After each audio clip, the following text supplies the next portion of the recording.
Dueling Dialogues is brought to you by our affiliates at IX Web Hosting. Click the banner on the rightleftchronicles.com to get up to 40% off your first year of the best hosting on the planet. Today's episode of Dueling Dialogue is brought to you by Saucy Eva. GMA's marinade is coming soon to a plate near you to gourmetize your meats and proteins. Coming to you from that once-forgotten artery that pulses through the center of the continental United States and into the heart of the Ozarks, Grace Matthews. Looking in from the northern border, our Canadian friend, along with his countrymen feeling the effects of U.S. political issues, Connor Murphy. Welcome to Dueling Dialogues, episode 70. I'm Connor Murphy here with Grace Matthews and with the Hammer joining us today from the Springfield, Missouri studio. Hi guys, how you doing? Great. It's Friday. Hey, Super Bowl weekend! Yes, it is. Woo! Everybody will be eating wings on Sunday. This is the weekend that you can eat your heart out and have fun and not be penalized because it's Super Bowl. Well, I hate to tell you this, but the Hammer has recently lost 25 pounds. Whoa! And I intentionally intend to gain it back this weekend. But we can thank, now for the last, 4 or 5 years, there's been a shortage of wings on Super Bowl. Now that Trump is president, we have plenty of wings in the United States. There are wings galore in Springfield, Missouri. And the avocados are back for guac. 3 for $1. There you go. Wow. But I have to say, first off, today is Heart Health Awareness Day for women because heart conditions are the leading cause of death for women. Most people don't realize that. We think about cancer a lot. And so everybody's wearing red, including the Hammer. Awesome. Bless his heart, he loves women. I love women. We all do. How could you not? I mean, how can you not? I mean, there's no other choice. One word, Hillary. She's not a woman. I wonder if she's wearing a pantsuit today for other women. Probably not. She wore a red pantsuit. Nevertheless, there is one thing that the Hammer loves just about as much as women. Not more, but, he's an old football player. Oh, yes. I've been waiting to hear these College picks. Player. So Super Bowl weekend is a big deal. So today he's got his picks for us. Awesome. I do. I have laid away trying to come up with a reason not to take the Patriots, but I can't. Okay, let me clarify that. The Patriots are going to win the game. The Eagles are going to cover the spread. Oh. Which the spread has been fluctuating between, it started at 6, going down to 4, it's probably going to end up somewhere around 5. If you're betting right out to win, take the Patriots. If you're betting, get some points, take the Eagles. If you're betting the over-under, take the over. 47-5, the over has covered in the Super Bowl. Most of the time, you mean? Well, 47-5. Oh, 47 times versus 5. Oh, okay, Grace gets it. You can tell Grace does not wager much in the football industry, but... Well, I tell you what, just about as exciting as the Super Bowl is the FISA Memo. It was released today. Exciting, not necessarily in a positive way, because it shows a side of our executive branch of government that I think most of us never wanted to see. Right. We knew it for a long time. We have known it, but boy, it's kind of like your kids, You may think they're doing something like drinking or something, and you worry about it, but then when you really find out, it's like, oh gosh. Yeah, and you really knew it all along. I just can't believe that, they have gone on and wasted taxpayer money on this. And on the Mueller investigation? Exactly, and it should have never happened. Right. Well, you wouldn't know the memo was released in Canada because we saw zero about it in the news. Zero. When it was first released, I flipped to all the channels, and I will tell you, at that point, Fox was the only one that was covering it. I thought it was worthy of the networks breaking in, and I didn't see that. No, all I But saw today was the lunging father story. Yeah, that dominated the internet. oh yeah, And I wish you'd have got a hold of it. Yeah, me too. That would have been 1 great. minute, just like you said, just 1 minute. Just 1 minute. Yeah. The dossier was definitely the deciding factor in whether a FISA warrant was granted Right. in all of these cases. Yeah, well, there was, what, 3 of them? So, Or was it 3 this- renewals? yeah, I mean, there were 4 renewals because you Wow. have to renew every 6 months. And, this is the same document that Comey called salacious. So he believed that the document was fake. Andrew McCabe, the guy that took his early retirement on Monday, testified in a closed session with the Congressional Judiciary Committee that without the dossier, none of these warrants would be granted. Yeah, absolutely not. At one point, they had fired or removed Christopher Steele from the FBI as a consultant. Even after they removed him, this Orr guy that his wife worked for the same company, Yeah, Fusion GPS. exactly, they still were feeding information to the FBI Yeah, that the FBI was using. So first of all, they're talking out of both sides of the mouth. right.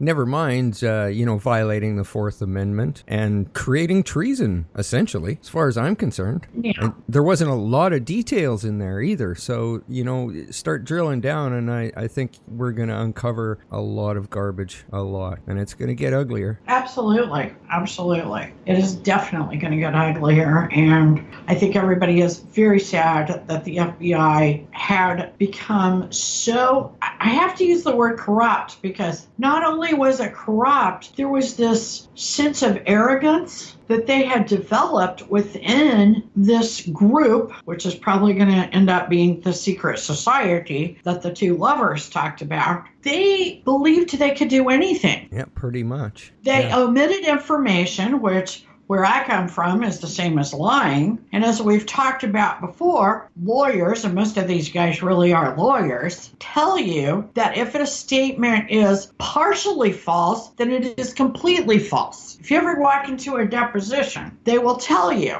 do not agree to any part of a statement that is partially false, because partially false means it's completely false. Now, these guys are all attorneys, Right. but they are living by a different standard. Well, it's all the privilege of the swamp, It is. And there's some Republicans that believe releasing this is bad. So suddenly you've got the swamp and the Democrats believing or pretending that the congressional guys, the committee that wanted this released, are the bad guys. Yeah. Yeah, These that's guys broke the damn law, yet it's the congressional GOP members that have become the bad guys, even to John McCain. Why didn't he shut his mouth? Yeah, well, that's the only news we did see this week was some of the Democrat basically stating Trump is going to be impeached in the next 2 months and all the bad stuff around the memo. It's all his fault, and it was ugly. From being the oldest person of our trio, going back in the past, I seem to think of the Untouchables with Elliot Ness and J. Edgar Hoover and Ephraim Zimbalist Jr. on the FBI show. And I know I'm kind of making light of this, but not really. They were kind of made heroes. That was who beat the bad guys. They caught the bad guys. They can't be the bad guys. That's what has shaken my confidence in the bad guys. What do you do? Right. I don't know. Now, who checks the bad guys if the FBI is not going to? I don't know. Well, it's a scary thought. I tell you, I'm going to explain something that went on here. It's called a media circle. Now, media circles go on all the time. It's where, and we do it here at Dueling Dialogues. We take stories from other news agencies. We try to say, we saw it on Newsmax or CNN or Fox. Rarely do we use CNN, but we use their information, okay? Right. And we always try to mention the fact that we're using their information. Exactly. Yeah, but it's a different kind of story when the guy that created the dossier has 5 agencies or news sources that he is giving a story to in order to create the basis for getting a FISA warrant so that the FBI agents can get the FISA warrant. So he was taking information from his fake damn dossier, and the one listed agency was Yahoo News. Right. They used that as a second damn source. It was the same source.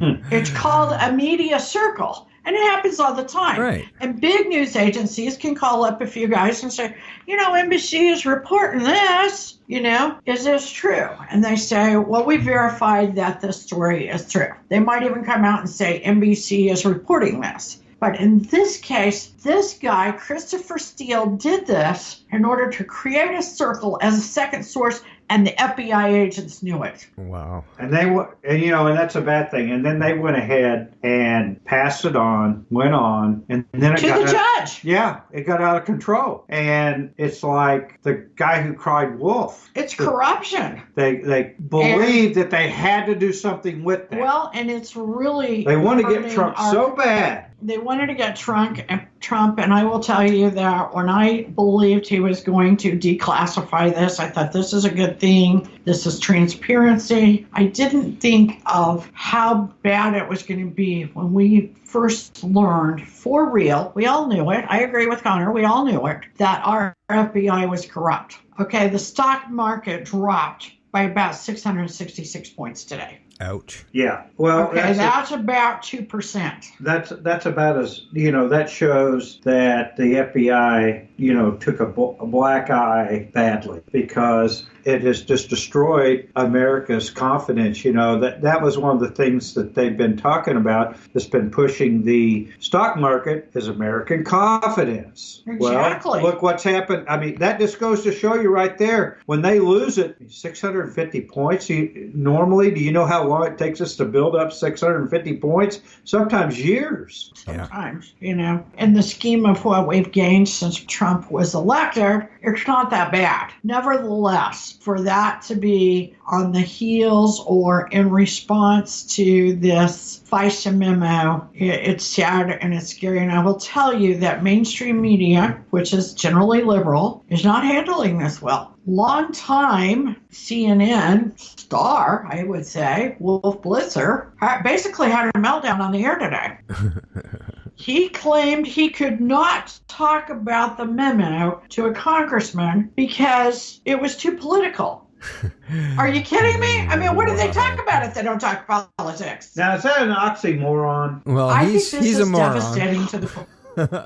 Well, yeah. Did you see the look Maybe on... just a CNN moron. I don't know. Yeah, Well, CNN. think moron. about the State of the Union and how the Democrats were reacting. Now, they knew what was coming out. They knew that Trump would declassify this. They knew. I mean, it explains that sour look on Nancy Pelosi's face. She knew this was coming. Right. Poor Nancy. Poor Nancy. I do want Poor to point Nancy. out the fact that we will have rolling on our screen, right, the dossier. Right. And Yes. it's not that long. No, it's not the dossier, excuse me, the FISA memo, the unclassified version, and along with the letter from the White House, which declassifies it. Yeah, we'll definitely put that up on the post on the Right Left Chronicles for sure. Yes, it didn't take me too long to read it either. No, it's very quick, and Well, we kind of already knew what was in it. yeah, we did. Yeah, and especially by the time it came out today, we definitely knew. The best thing about this, Connor and Grace, is none of our names were on it. We can be happy about Yeah, that. I mean, I tell you what, if your name's in there, you've got some problems or at least some questions you need to Well, answer. and Andrew McCabe knew. I mean, or, Christopher Wray and Andrew McCabe certainly decided it was his time to go on Monday after Christopher Wray had read this. Now, the one thing I've heard a lot of people say, oh, this means Rosenstein needs to go. I don't see that in here. I also see that if things were misrepresented to the judge in the FISA courts, I sort of get the feeling that they were misrepresented to Rod Rosenstein, and that makes me feel better. I don't see that this is any sort of challenge to Rod Rosenstein. I just don't. And I'm very, very happy about that. Well, what has me scared is just the state of the media. Nobody is grabbing this story and running with it other than, InfoWars, Alex Jones, and Fox News. So I was expecting the world to have blown up today and nothing. Pop, fizzle. Well, and had it been the Democratic memo, which is supposedly possibly coming. And I hope it does, because we want transparency on both sides. Pretty much you need the transparency now because the people are going, But you know what? They don't seem here? all that dedicated to get theirs declassified. Now, is that because they don't believe that Trump will? I mean, he's the president. He has to be the one to declassify it.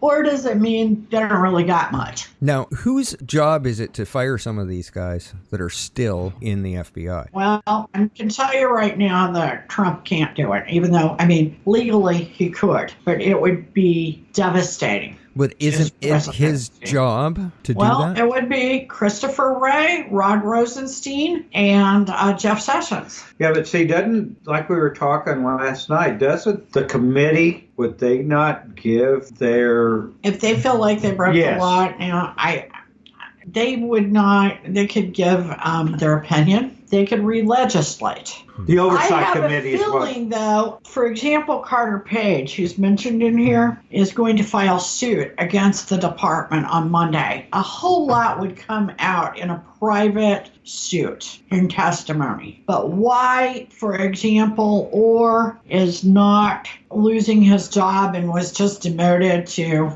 Human Resources after meeting with Christopher Steele and getting his wife a job there so that they could feed this information to the FBI and use with the FISA course. Why he still has a job, that is amazing, pretty much everybody. And if they let him take his sick days, his vacation time... Well, you're talking about McCabe. Yes. If they let him do all that, though, I have a and feeling. still keep his retirement, that's the same thing. That's just like saying, okay, we're going to... But they did it on other people that have been in trouble from the Obama administration. There was certainly a tone set in the Obama administration. You've got Lois Lerner, you've got all these FBI guys. You certainly had a tone for, we will do what we need to do to stay in power no matter what it costs, no matter the price. But where they promised protection from the top. Well, they've certainly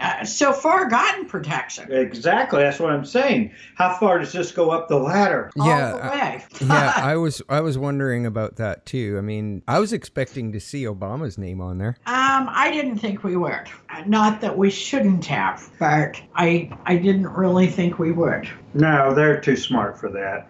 He's a former president, and he is very beloved. Certainly not by the right, but he is very protected, and it always turns into a racism thing. Game. It always does. It doesn't matter that it's not about race. It does turn into race. And let me tell you, these people are so dedicated to him. I think that's what we're seeing on the Democratic side. The left is, yes, they hate Trump, but they feel like if they even stood and clapped for Trump at the State of the Union, that they are defying their fearless leader, Obama. Right. So there was a lot of, it's almost like Jim Jones, and a cult.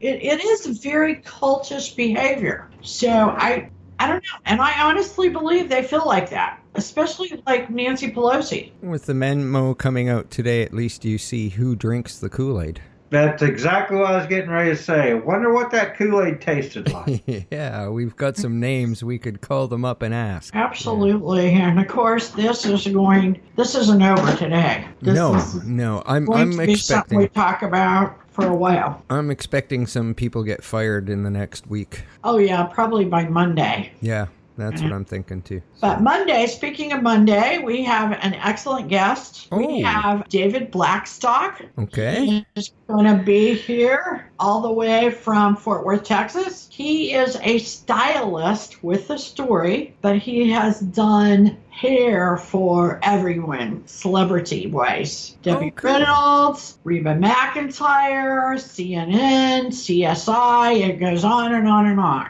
He's got a new book out. We'll talk about the new book. We'll talk about his humble beginnings. Okay. So I'm very excited about that. Awesome. Sounds great. Good. And we hope it's a great weekend. Did you also say Gennifer was coming on? Jennifer's going to be here with us too. Gennifer Flowers. Awesome. Absolutely. Okay. And we know the audience loves her. Yeah, for sure. We love her. Yeah, we do. She's a lot of fun. Yeah. So I guess we got to agree there. We do, and we don't always agree, but life's a journey, and we're all in this together. So remember, don't become anyone's victim. Hashtag nobody's victim. Thanks to the Hammer for being here. Thank you, Hammer. Thanks for listening. Godspeed, Connor, and Godspeed to all of our friends out there. You betcha, man. Go Eagles! Yeah, I'm going to cheer for the Eagles too, I think. So I'm kind of the underdog kind of guy, and Saskatchewan's not playing, so I got to go with the Eagles. There So we'll have to see what happens next week. I think it's going to be a good game. I really do. I hope so. Take care, everybody, and thanks for listening. Dueling Dialogues is brought to you by our affiliates at IX Web Hosting. Click the banner on the rightleftchronicles.com to get up to 40% off your first year of the best hosting on the planet. Today's episode of Dueling Dialogue is brought to you by Saucy Eva. GMA's marinade is coming soon to a plate near you to gourmetize your meats and proteins.